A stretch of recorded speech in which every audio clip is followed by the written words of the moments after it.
అల్వాల్ సర్కిల్లోని ఇందిరాగాంధీ కూడలి వద్ద బీజేపీ శ్రేణులు భారీ నిరసన చేపట్టాయి. కాంగ్రెస్ జాతీయ అధ్యక్షుడు మల్లికార్జున ఖర్గే చేసిన వ్యాఖ్యలను నిరసిస్తూ దిష్టిబొమ్మను దహనం చేశారు. బీజేపీ ఆర్ఎస్ఎస్ సిద్ధాంతాలను విషపూరిత పాముతో పోల్చడంపై కమలం శ్రేణులు తీవ్ర ఆగ్రహం వ్యక్తం చేశాయి. దేశభక్తిని చాటుకునే సంస్థలను ఇలా కించపరచడం ఖర్గే అజ్ఞానానికి నిదర్శనమని మండిపడ్డారు.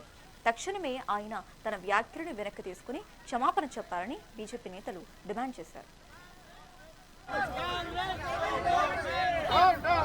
భారత్ మాతా కీ మూడు రోజుల క్రితము అస్సాం ఎలక్షన్స్ లో భాగంగా జరిగినటువంటి సభలో కాంగ్రెస్ జాతీయ అధ్యక్షుడైనటువంటి మల్లికార్జున ఖర్గే బీజేపీని అదే విధంగా ఆర్ఎస్ఎస్ ని విష సర్పంతో పోల్చడము, మీరు నమాజ్ చేసేటప్పుడు విష సర్పం కనిపిస్తే దాన్ని కొట్టండి, చంపండి అని మత విద్వేషాలు రెచ్చగొడుతూ according to representation people of act 1951 ప్రకారము సెక్షన్ 83 ప్రకారము మీరంతా మత విద్వేషాలు రెచ్చగొడుతూ హింసని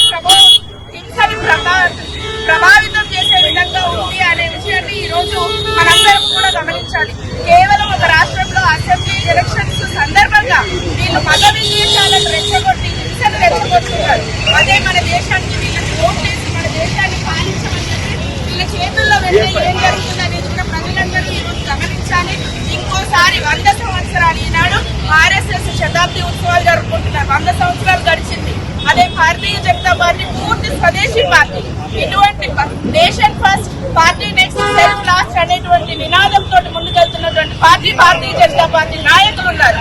ఈ కార్యకర్తలందరూ కూడా మీ కాంగ్రెస్ కార్యకర్తల్ని రోడ్ల మీద ఉరికించి అందరూ బయటికి రాకుండా చూస్తారు. భారతీయ జనతా పార్టీ భారత్ మాతా కీ మూడు రోజుల క్రితము అస్సాం ఎలక్షన్స్ లో భాగంగా జరిగినటువంటి సభలో